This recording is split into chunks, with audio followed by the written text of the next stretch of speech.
Welcome back, everybody. Today I'm going to be reacting to Megapolis Planet Endako from Ratchet and Clank Going Commando. That was a mouthful.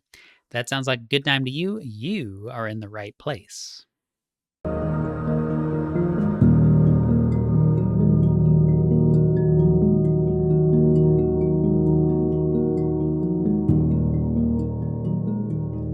All right, welcome back, everybody. My name is Luke Tatum. This is Right Man in the Wrong Place. I react to music. I'm super excited to be here once again with you. I believe that this is the year of Half-Life 3. I'm wearing my Black Mesa Research Facility t-shirt or long sleeve shirt.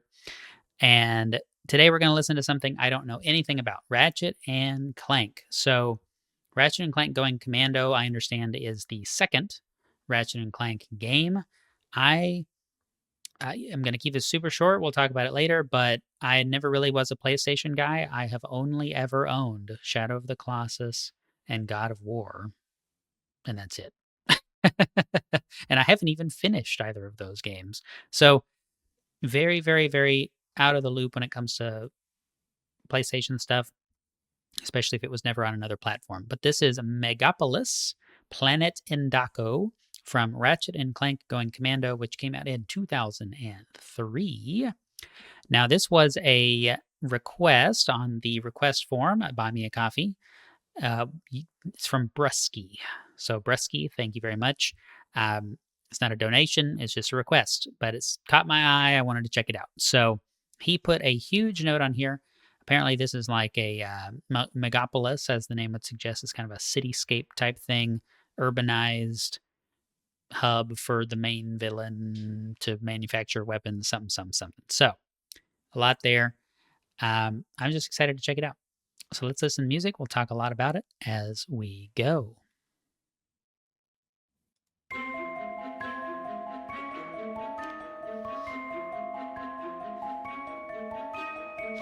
So it's got this kind of music boxy thing going on, which is cool. Okay. So really, I want to talk about that intro for just a second. So that music box kind of instrument there, I'm just going to say it's a music box. And then you've kind of got this techno kind of bubbling energy in the back. Not techno like techno music, but technological, this kind of computery kind of thing going on there. So, it gives me a little bit of like, I can't remember the name of the song, but the factory in Final Fantasy VI, Infernal Factory, something like that, I think is the name of that song. A little bit of that vibe, but I can definitely tell we're getting into, right? Like robot manufacturing, weapons manufacturing, big factory type thing is what the vibe I'm getting. And it's really cool because the music box is an interesting choice for that. That's not something you would hear a lot. And using that kind of gives it this like creepy, childlike kind of vibe in a way.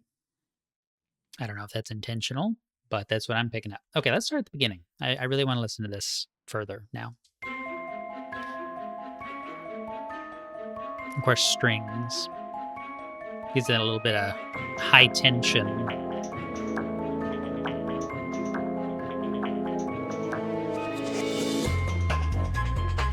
And then it grooves, man. It's so...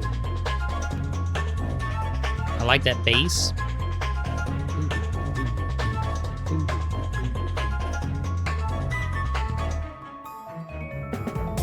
Ooh, okay. Another drop.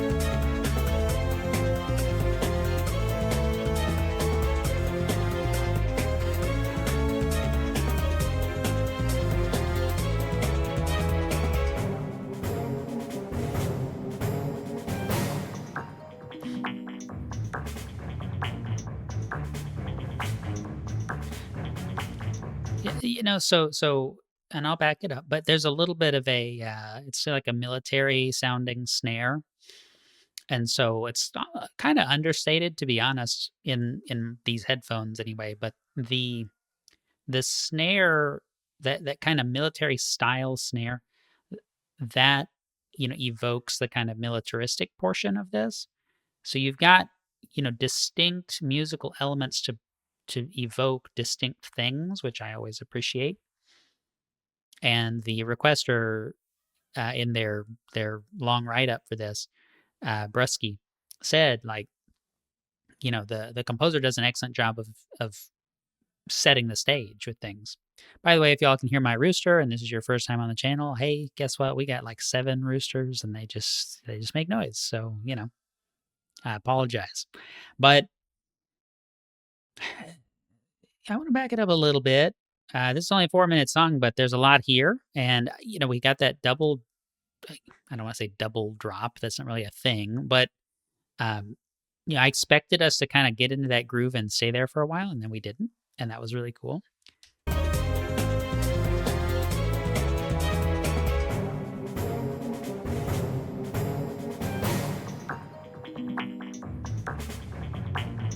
So it kind of goes from being like high drama to kind of like fun, goofy techno elements.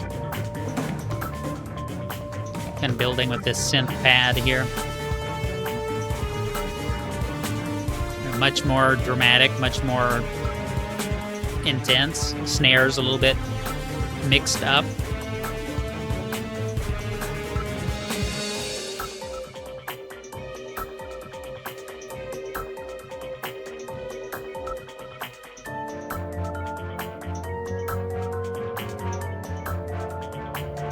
More focus on the strings. I like that we kind of have this little drum thing going pretty consistently throughout the song so far. This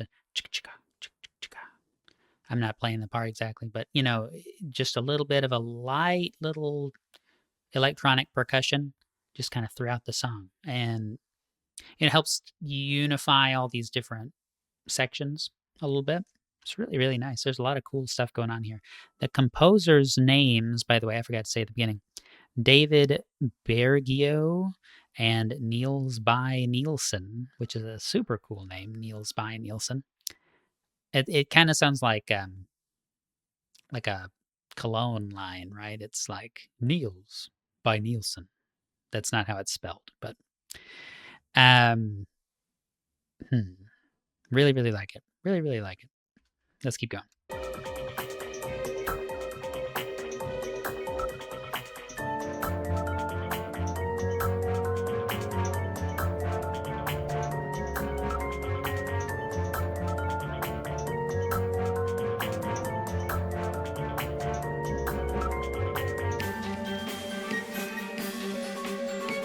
Snare comes back in.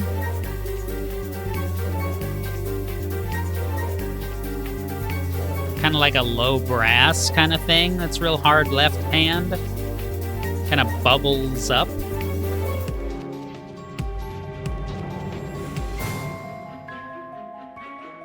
Okay, and then we're back. Familiar territory. Man, on my huge 4K screen, this is like the most pixelated logo.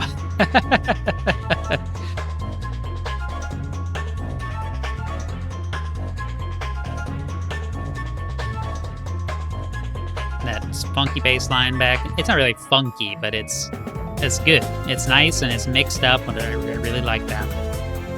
Okay, so I think we're repeating.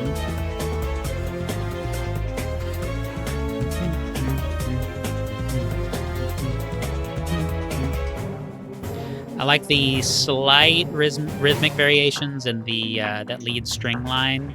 It's not just ha ha ha. It's like da da da da da. Just little tweaks to the way that the rhythm is done.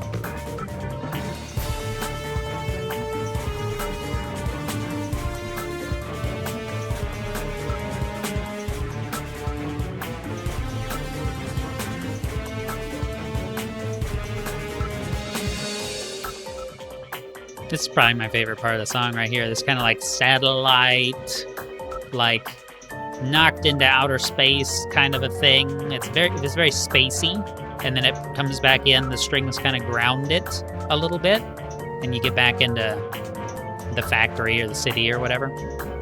And who knows, maybe there's like UFOs in the city, right? Like flying saucer type things. Maybe it's supposed to have an alien vibe the whole time.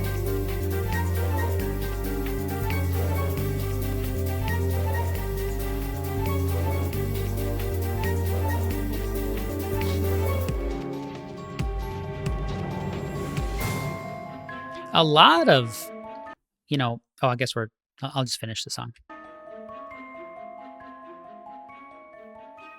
Okay, yeah, back to that little music box. Okay, so, gosh, the really, like, I would say large number of distinct segments there. It's not just an A, B, A, C, A, B, that kind of a pattern. It's like in A, B, C, D, E. I mean, there's like at least 4 or 5 different distinct sort of segments to that, and it's a pretty short song. So to keep it mixed up that much is pretty cool. A lot of video game music even is, we made a minute of music and we're just going to play it on a loop, right? Especially as you get further back into older music. And this is like a minute of music and then a minute of different music.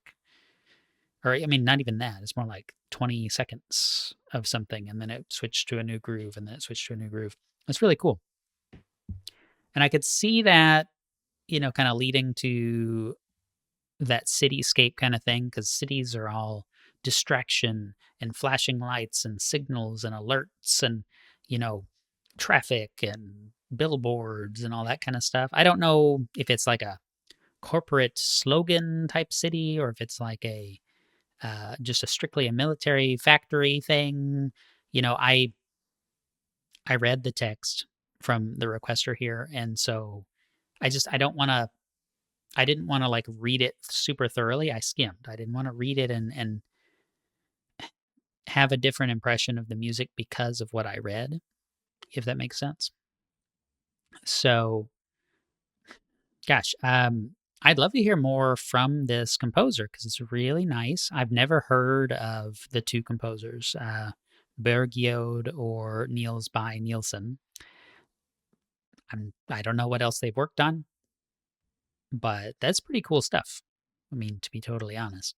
And yeah, I mentioned at the beginning, I never had really a lot of exposure to PlayStation. So, if this is the kind of thing that interests you, stick on around. If not, I'll see you for the next song. But, I had an NES growing up. I had Windows 3.1 growing up. We had Windows 95. We had Windows 98. I started to get into PC gaming more and more. I stayed a console gamer, but I went from NES to N64 to GameCube, etc. We never had a Super Nintendo, never had a PlayStation 1, PS2, PS3, PS4. I was gifted a PS2 with, like I said, God of War and Shadow of the Colossus, and that's it. And that was like after high school. I never even finished those games. I love Shadow of the Colossus. I've just never finished it. I've gotten pretty far. I've just never finished it. And God of War, I've played like the first 2 levels. So a lot of things I missed, and I've played a little bit on emulation, right? I've played some of the Xenosaga, and I've played Rogue Galaxy a little bit and some different things, but it's just something I'm not well versed in. So I'm sure there are a lot of gems that those of you watching would be happy to introduce me to, and whether that's more Ratchet and Clank or whether that's, I don't know what else, because I don't know about it. You tell me. But that was cool. That was a really cool game. I mean, it's definitely like that kind of platformer vibe that I would enjoy playing, right? If it's got good music like Banjo-Kazooie, if you took Banjo-Kazooie and you slapped a generic soundtrack on it that sounded like then that game would be kind of right? It's a good game, but the soundtrack cranks it up to the next level. It's a total immersive package. And maybe Ratchet and Clank is that too. I don't know. But I know it's got a great reputation and it's something it looks cool. I just haven't played it. Okay, enough rambling about that. Bruskee, thank you so much for requesting this song. I really enjoyed listening to it. I appreciate you putting it on my radar. If you have a request, whether you have a donation to a slap on that or not, there is a donation form and a request form without a donation on Buy Me a Coffee. You'll see the link to that in the description and on the video itself. Just hop on over there, type in what you're interested in. If it's not a donation, I may never get to it. Even if it is a donation, I'll be honest with you, I may never get to it because there is just a really, really, really long list of these, and I'm down to like a 2 a week schedule. But I do love doing it. I do love each and every one of you for being here and checking out the videos and supporting the channel in whatever ways makes sense to you in your life. Until next time, the right man in the wrong place can make all the difference in the world.